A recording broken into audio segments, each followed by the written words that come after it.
$180,000 a year. That is what a man in Central Florida earns picking up dog poop from other people's yards. No degree, no office, no employees, at least not at the start. Just a bucket, a pair of gloves, and a subscription model that pays him every single week, whether he shows up to a job or sits on his couch. When I first read that number, I laughed. Then I read it again. Then I stopped laughing. Because the more I dug into businesses that people openly mock, the more I realized that the joke was on the rest of us. The ones chasing trendy ideas, while the quietest, strangest, most awkward-sounding businesses were generating more profit than most startups dream about. After reviewing hundreds of real operator stories and financial breakdowns, I put together 11 businesses that almost everyone dismisses, sometimes with actual laughter, until they see the numbers. And the last one on this list is so counterintuitive, so deceptively simple, that it made me rethink everything I thought I knew about building wealth. My name is John. Let's get into it. Business 11, pet waste. Removal. Yes, you read that right. Somebody's getting paid to pick up what your dog leaves behind in the yard. And not just somebody, an entire industry. The pet waste removal market in the United States has been growing steadily as pet ownership continues to climb. There are more than 65 million households with at least one dog in the US alone. And here is the thing most people miss. Dog owners who can afford a service like this are not the ones struggling to pay rent. They are busy professionals, dual-income families, and older homeowners who physically cannot do the work themselves. The business model is almost absurdly simple. You charge between $15 and $35 per weekly visit, depending on yard size and number of dogs. You build a route. And once you have 50 to 60 regular clients, you are looking at $3,000 to $7,000 a month in recurring revenue with startup costs under $2,000. A real operator on our sweaty startup described scaling from zero to over $200,000 in his first full year just by going door to door in suburban neighborhoods and leaving flyers. His total initial investment was around $600. Profit margins are described by multiple operators as massive because your expenses are essentially bags, fuel, and insurance. Let's do the simple math. If you run 50 clients at $25 per week, that is $1,250 a week, or $5,000 a month, or $60,000 a year, from a one-person operation that takes about 4 to 5 hours a day. Nobody talks about this business at dinner parties. Nobody brags about it on LinkedIn. And that is exactly why the people doing it are making money while the people laughing are still searching for their big idea. Here is the first pattern you will see repeating across this entire list. The businesses that make people uncomfortable are the ones with the least competition. And the least competition means the highest margins. Remember that. Still with me? Good. Because this next one is even more specific. Business 10, hot tub, and spa maintenance. There are roughly 7.3 million hot tubs in American backyards right now, and almost nobody knows how to take care of them properly. Water chemistry, filter maintenance, equipment diagnostics. It sounds boring. It is boring, and it pays extremely well. Here is what most people do not realize. Hot tub owners hate maintaining their tubs. The chemicals are confusing, the water turns green if you ignore it for a week, and the pumps break at the worst possible time. That frustration is your entire business model. Operators typically charge between $100 and $200 per month for weekly or bi-weekly maintenance visits that take about 15 to 20 minutes each. On top of that, you charge $150 to $300 for quarterly drain and clean services, and $100 to $200 per hour for equipment repairs. One operator on Reddit described managing 60 monthly maintenance clients at $150 per month, bringing in $9,000 in recurring revenue, plus another $3,000 per month in repair work. That is $144,000 a year. Startup costs range from $4,000 to $15,000 for basic tools, chemicals, a reliable vehicle, and insurance. And here's what nobody tells you. The real gold mine is not residential homeowners. It is short-term rental properties. Airbnb hosts with hot tubs view them as revenue-generating amenities. A broken hot tub means bad reviews, which means fewer bookings, which means lost income. They will pay a premium for someone reliable. Once you build route density in a neighborhood with visible hot tubs, you can actually use Google Maps satellite view to identify potential clients. That is not a joke. Operators really do this. The boring factor is the advantage. Nobody dreams about testing pH levels and replacing filter cartridges. That is exactly why the people who do it have almost no competition. Business 9, mosquito and tick spraying. The global mosquito control service market was valued at approximately $6.8 billion in 2025 and is projected to reach $12.4 billion by 2034, growing at a compound annual growth rate of nearly 6.9%. Those numbers exist because mosquitoes do not care about your opinion of them. They breed, they bite, and they carry diseases that make headlines. And homeowners will pay good money to make them disappear from their backyards. The business model runs on subscriptions. Clients typically need treatment every 21 days during peak season, which runs roughly from April through October in most of the U.S.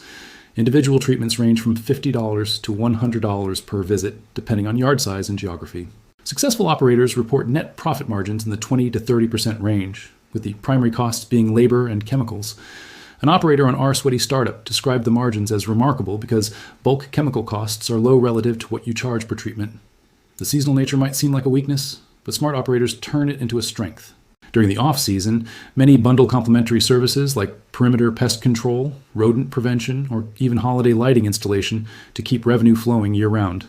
The licensing requirement, you need a pesticide applicator license in most states, actually works in your favor. It is a barrier to entry that keeps casual competitors out. Here's what I want you to notice. This is a service nobody thinks is glamorous. You're walking around yards with a backpack sprayer. But the combination of recurring revenue, low competition, and a problem that literally bites people if they ignore it creates a business that practically sells itself. Let's do the simple math. If you have 100 residential clients paying $75 per treatment, and you treat them 8 times during a 6-month season, that is $60,000 in seasonal revenue from a single operator with a backpack sprayer and a pickup truck. Add 30 commercial accounts from property management companies, and you are well into 6 figures. And the beauty is that nobody wakes up one morning and says, I want to start a mosquito spraying business. That thought does not occur to normal people, which is precisely why the people who do it face so little competition. Now we enter the part of the list where the businesses get a little stranger and a lot more profitable. Business 8. Headstone and grave marker cleaning. This one stops people in their tracks when they hear about it. You clean headstones. That is the business. And yes, people will pay you between $75 and $300 per stone to do it. The reason is straightforward. Families move away, they age, they cannot physically visit and maintain the graves of their loved ones, but they still care. They want those markers to look dignified and well kept, and they are willing to pay someone trustworthy to do it for them.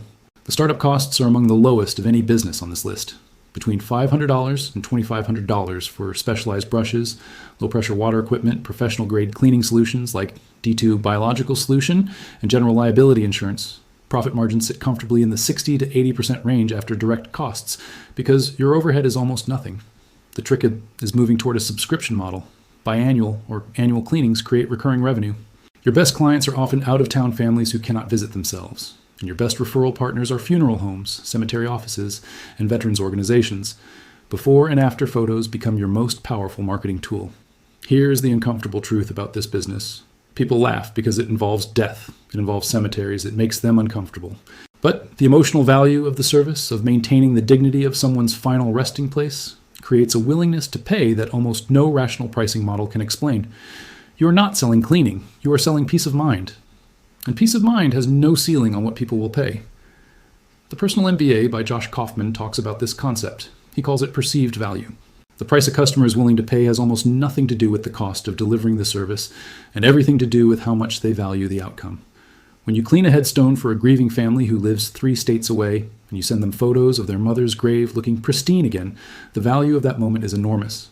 And that is why a service that costs you $15 in supplies can command $200 or more per job. Business 7, mobile document shredding. You buy a truck. You put a giant shredder in it. You drive to offices and shred their confidential documents on site while they watch. That is the entire business. And it is worth billions. The global mobile shredding services market was valued at approximately $2.4 billion in 2025, with the broader data destruction market reaching $12.6 billion and growing at a compound annual growth rate of about 9.2%. The reason is simple. Laws like HIPAA, GDPR, and FACTA require businesses to destroy sensitive documents properly.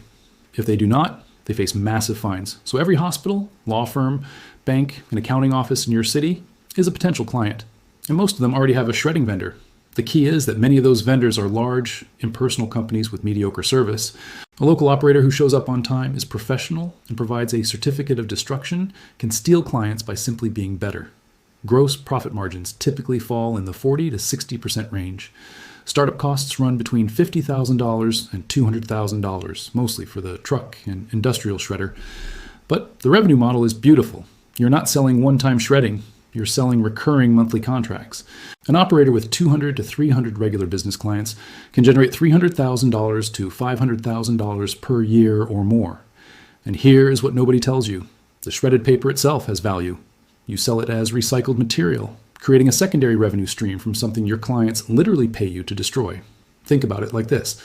If you sell a glass of lemonade, you earn once. If someone pays you to take their lemons every month and you make lemonade from them and sell that too, you earn twice from the same transaction. That is the document shredding model. Business 6, concrete lifting and leveling. Your neighbor's driveway slab sinks 2 inches. The sidewalk in front of your house develops a trip hazard. A warehouse floor becomes uneven. The traditional solution is to tear everything out and pour new concrete. That costs thousands, takes days, and creates a mess. The modern solution is polyurethane foam injection. You drill a hole the size of a penny, inject expanding foam underneath the slab, and lift it back to level in about 15 minutes. The job is done. The customer is stunned, and you just charge them 50 to 70% less than a full replacement would have cost. The industry is growing rapidly, driven by aging infrastructure and the simple economics of repair versus replacement. And here is where the profit comes in. The material cost for the polyurethane foam often represents a small fraction of the total job revenue. The difference between what you pay for materials and what you charge the customer is where the margin lives. Operators report that a single rig can generate 6-figure annual revenue. The startup investment is real.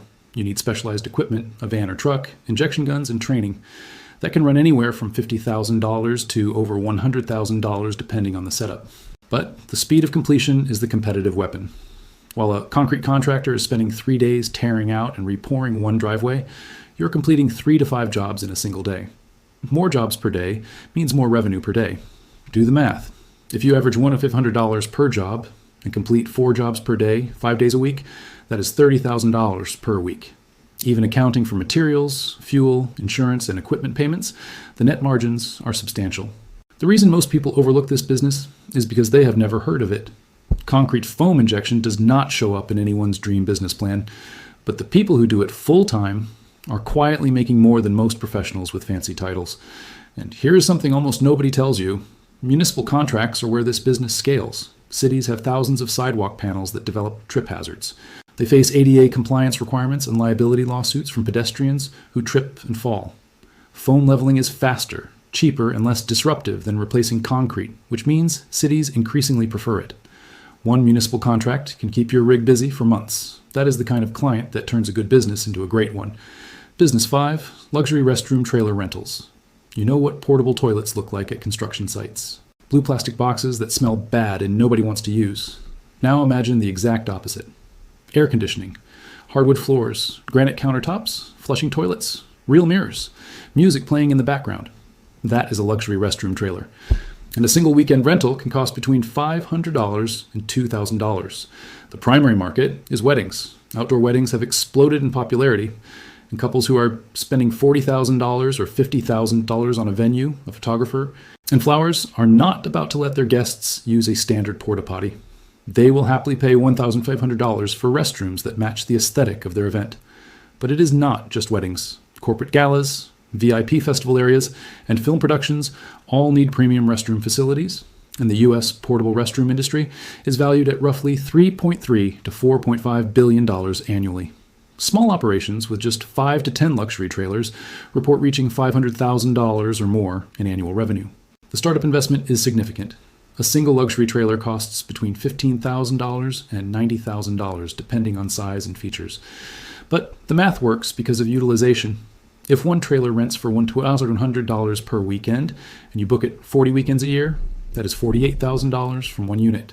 2 trailers generate $96,000, 5 trailers generate $240,000. And during the week, you can rent those same trailers to construction sites on long-term contracts for steady monthly income. Here's what nobody tells you. The competitive landscape is thin. In most mid-sized cities, there are maybe 1 or 2 luxury restroom providers. The big waste management companies focus on volume with standard units. The luxury niche is wide open, and the people who are in it are earning far more per unit than anyone renting standard blue boxes. Business 4, laundry pickup and delivery. You pick up dirty clothes from someone's house, you wash them, dry them, fold them, you bring them back. That is it. And the online laundry service market was valued at approximately $35.4 billion in 2024, with projections reaching $58.9 billion by 2026. In the United States, pickup and delivery services accounted for over 52% of the laundry services market in 2025. The reason is embarrassingly simple. People are busy.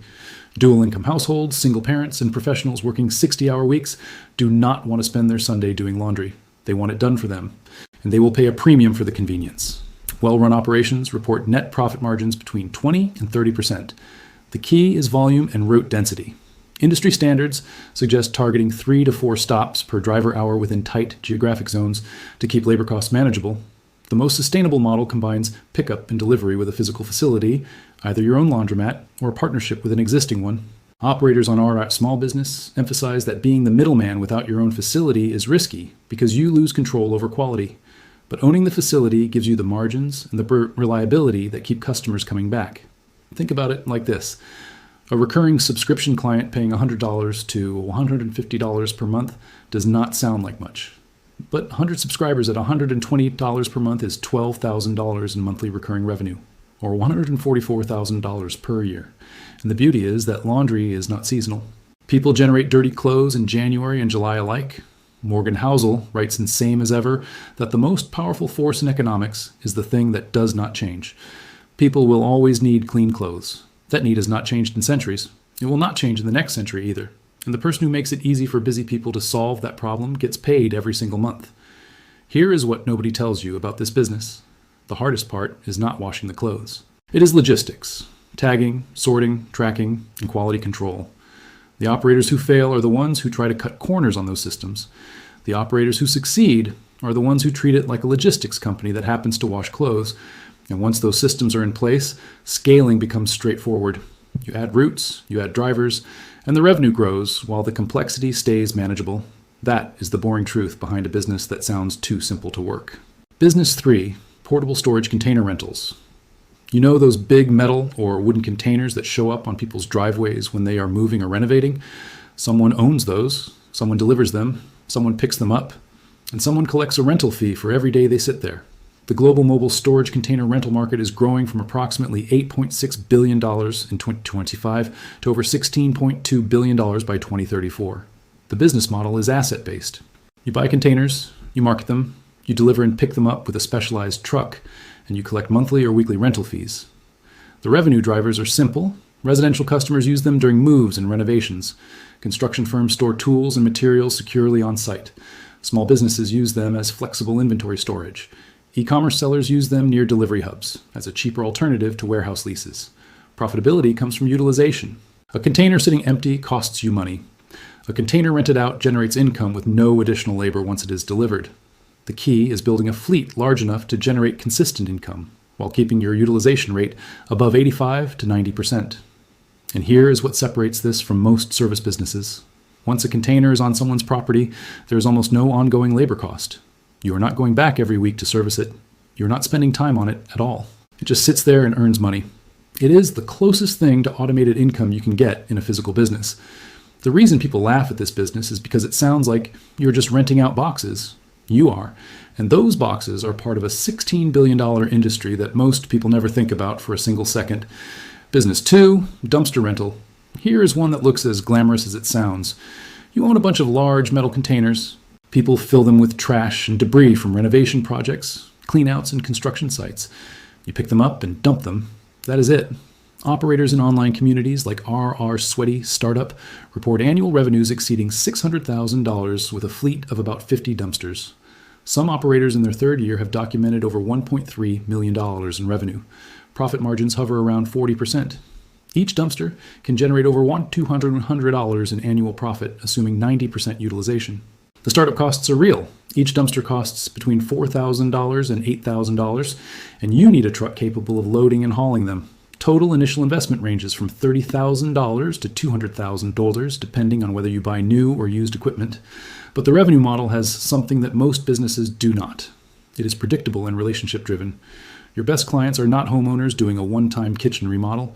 They are contractors, roofers, and property managers who need dumpsters every week. Build relationships with 10 to 15 active contractors, and you have a steady pipeline of recurring work that fills your fleet consistently. Here's the part nobody mentions. The trash inside those dumpsters is not all worthless.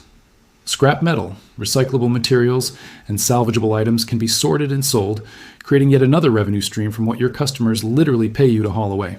The pattern is the same one you have seen repeating across this entire list. The businesses that nobody wants to talk about are the ones generating the most consistent, predictable income. And the reason is always the same: low competition, high demand, recurring revenue, services people need, not services people want. I want you to notice something. We are now 10 businesses deep into this list, and not a single one of them required a college degree, a patent, a unique invention, or venture capital funding. Every single one of them required a truck, a phone, and the willingness to do work that other people consider beneath them. If that does not make you rethink what a real business looks like, I do not know what will. Business 1, bee removal and relocation. Before you close this video, hear me out. A swarm of bees shows up inside someone's wall, their attic, or their chimney.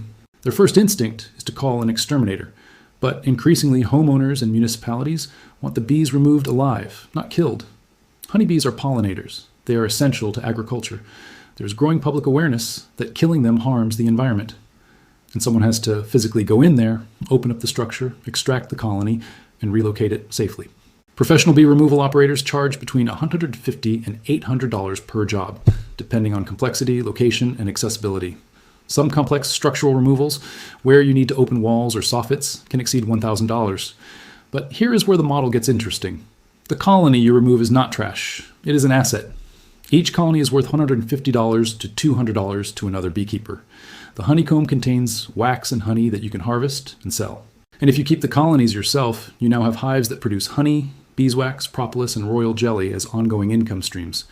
On top of that, there's pollination services, one of the highest revenue activities in commercial beekeeping. Farmers pay beekeepers to place hives near their crops during blooming season. These are contract-based arrangements that generate predictable seasonal income. You can also teach beekeeping classes, sell starter hive kits, and offer consulting services to new beekeepers. Here's the pattern. You're not running one business. You are stacking multiple revenue streams from a single skill. The removal service is your entry point, but the bees themselves become a portfolio of income sources that compounds over time. Walker Lamond wrote in Rules for My Unborn Son that the measure of a man is not what he does for a living, but how he does it. And that applies here more than anywhere. The person who gently removes a colony from a family's wall and turns it into honey, wax, pollination contracts, and education income is not running a weird side hustle. They are running a diversified small business with multiple revenue streams, real assets, and a service that the world actually needs. And nobody competes with them because nobody thinks it is a real business. That is exactly why it is. And there is the whole list. 11 businesses that made you uncomfortable, maybe even made you laugh when you first heard them. Dog waste removal, hot tub cleaning, mosquito spraying, headstone restoration, document shredding, concrete leveling, luxury restroom trailers, laundry pickup, storage containers, dumpster rental, bee removal. None of them will ever trend on social media. None of them will get you invited to speak at a tech conference. None of them sound impressive at a dinner party. And that is the entire point. The money is not hiding in the exciting ideas. It never was. It is hiding in the boring ones, the embarrassing ones, the ones that make people wrinkle their nose and say, "Really? That is your business?" Yes, that is the business. And it works. Let me be honest with you for a moment. When I first started researching businesses, I was doing the same thing everyone does, looking for the brilliant idea, the one that would make people say, "Wow, that is genius." But the more operators I talked to, the more financial data I reviewed, the more I realized that the genius was never in the idea. It was in the execution of something everyone else dismissed. Keith Cunningham puts it perfectly in The Road Less Stupid. He says the goal is not to find a better opportunity, but to become a better operator. And every single business on this list proves that point. The people making $150,000 or $300,000 a year from these businesses are not smarter than you. They are not luckier than you. They just stopped looking for the perfect idea and started building the imperfect one that nobody else wanted to touch. Think about two people. Let us call them Marcus and Joel. Both are 28 years old. Both have $10,000 saved. Marcus spends 2 years researching business ideas. He reads books, watches YouTube videos, builds spreadsheets. He's looking for the one that feels right, the one that matches his passion, the one he will not be embarrassed to tell people about. Joel buys a truck and 10 dumpsters. He starts hauling trash. It is not glamorous. His friends give him a hard time about it. But 18 months later, Joel has 40 dumpsters, 3 employees, and $400,000 in annual revenue. Marcus is still researching. He has found 47 ideas that might work. He has started none of them. The difference between Marcus and Joel is not intelligence. It is not talent. It is not even money. It is willingness. Willingness to do the thing nobody else wants to do, to build the business nobody else wants to build, to serve the market nobody else wants to serve. The question is not which of these 11 businesses is the best. The question is, which one can you start with what you have right now? Which one solves a problem in your city that nobody else is bothering to solve? Which one makes you a little uncomfortable, but also makes you think, wait, those numbers actually work? That discomfort you are feeling right now is the filter. It is the exact same filter that keeps 95% of people from ever starting. And it is the exact same reason the 5% who push through it end up with businesses that print money while everyone else is still laughing. If this video made you think about business differently, hit that like button. It helps more than you know. Subscribe if you want more videos about real businesses that actually work. Not theory, not motivation, just numbers and evidence. Tell me in the comments, which of these 11 businesses surprised you the most? I genuinely want to know. I am John, and I will see you in the next video.